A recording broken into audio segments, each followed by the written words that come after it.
Welcome to another episode of TrialSite News. On today's show, we're going to be discussing a proposed Connecticut bill that would allow 12-year-olds to get vaccinated without parental permission. You heard me right. 12-year-old children not needing their parents' permission for vaccination. What in the world is happening here? Well, that, my friends, is the topic of today's episode. And so, from TrialSite News, I am Adrian, and our episode is starting right now.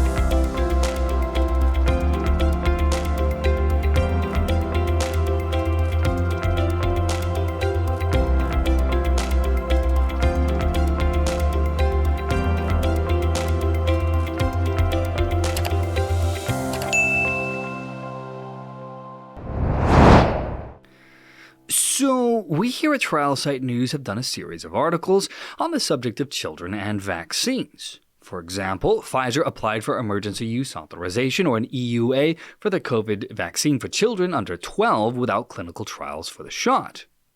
Dr. Paul Offit of the Children's Hospital of Philadelphia, a known vaccine expert, was vocal about his belief that there was not enough testing done on the COVID vaccine when the only available information about it was mouse data.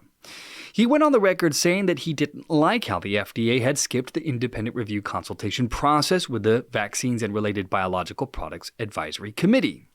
Even Søren Brostrøm, Denmark's Director General of the Danish Health Authority, not to mention an elected member of the executive board of the World Health Organization by the World Health Assembly, had come out with a bombshell perspective back in mid-2022, critically questioning the wisdom of mass COVID-19 vaccination in children.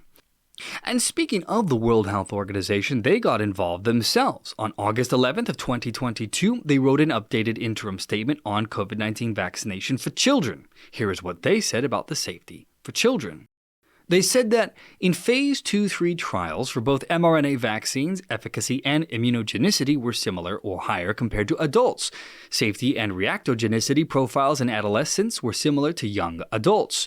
During the Phase 3 trials in young children aged 6 months to 5 years, no safety signal was identified, but the sample size was too small to identify rare events. However, they did also mention that, quote, in post-introduction studies and real-world experience, a very rare serious adverse event was reported, myocarditis and pericarditis.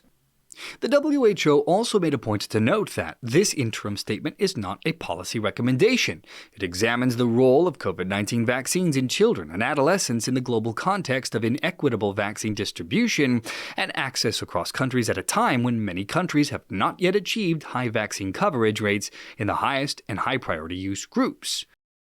So that then brings us right along to the proposed bill in the state of Connecticut, which would cut out the child's primary protector, guardian, and caregiver of said child, namely the parent. Instead, we're going to give little Tommy and Sally the option to just vaccinate away without the need for their parents. The man behind this is Democrat Representative Kevin Ryan, who proposed Bill number 5480, which would allow children 12 and over to get a vaccine even if their parents object. Currently, in Connecticut, children must have either verbal or written permission from parents to get vaccines such as the COVID shot or HPV.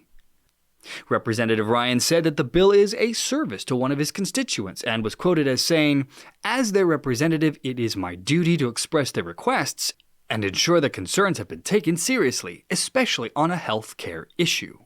Now, one parent who was interviewed on the matter, Nicole Malley in Bristol, Connecticut, said, "I don't think 12-year-olds do have that mental capacity to be making their own decision."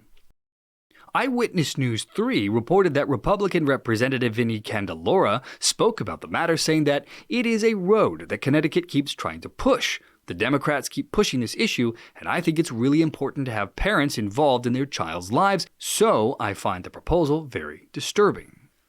In any case, it will be up to the Public Health Committee whether this proposal moves forward. Now, surprising as this may sound, this isn't the first bill like this in the U.S. In fact, similar to Representative Kevin Ryan's bill, there is one that actually passed in Washington, D.C., which allows children 11 years old and up to get a vaccine without consent from a parent or guardian. Here's what the law says. Law 23-193 permits a minor of at least 11 years old to consent to receive a vaccine where the vaccination is recommended by the United States Advisory Committee on Immunization Practices. It also establishes that if a minor is able to comprehend the need for, the nature of, and any significant risks inherent in the medical care, then informed consent is established. Now, I don't know about you, but it seems to me that children are generally very impressionable. How hard would it be, really, to convince a child to agree to the need for any particular medical care, or get them to nod their heads and say they understand potential significant risks? Seriously, what is happening here? And they aren't alone. We also have the state of Oregon, who also has a law allowing children who are at least 15 years old to receive medical treatment without permission from a parent or guardian.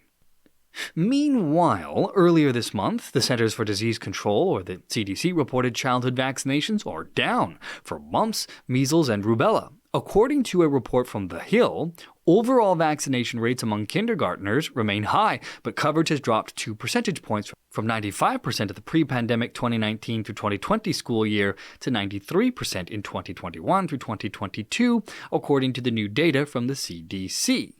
Georgina Peacock, director of the CDC's Immunization Services Division, voiced her concern about this, saying that while this might not sound significant, it means nearly 250,000 kindergartners are potentially not protected against measles alone. The Hill reports that the decline in childhood vaccine coverage comes on the heels of heated partisan fights over COVID-19 vaccine mandates and a distrust of public health authorities, continuing a trend that has disturbed health experts and officials. Disturbed, are we? Are you surprised? You force an entire population to take something whether they like it or not. When you threaten people with the loss of jobs, the ability to feed one's families if they don't comply, don't you think there's going to be some very real backlash at some point to all of this? We could be looking at possibly a generational loss of trust in the institutions that once were trusted far and wide. Color me unsurprised. Now, some critics have surmised that the CDC report could possibly be the motivation for the Connecticut bill. But even if that were true, it's not clear if Representative Ryan's bill will even make it to a legislative session. Regardless of whether that happens, though, parents, according to reports, have already been hesitant to give their younger children the COVID vaccine. This latest attempted overreach in government authority will almost assuredly give parents and guardians ever more reason to doubt. And naturally, of course, if there are any updates to this story, we will let you know. And that, my friends, will bring our episode to a close once more. For more content like this, be sure to check back to this channel daily, Monday through Friday, or for numerous written articles daily, 7 days a week, check us out at TrialSiteNews.com. And as ever, always, my friends, thank you so much for joining me on the program today. From TrialSite News, I am Adrian, and I will see you all next time.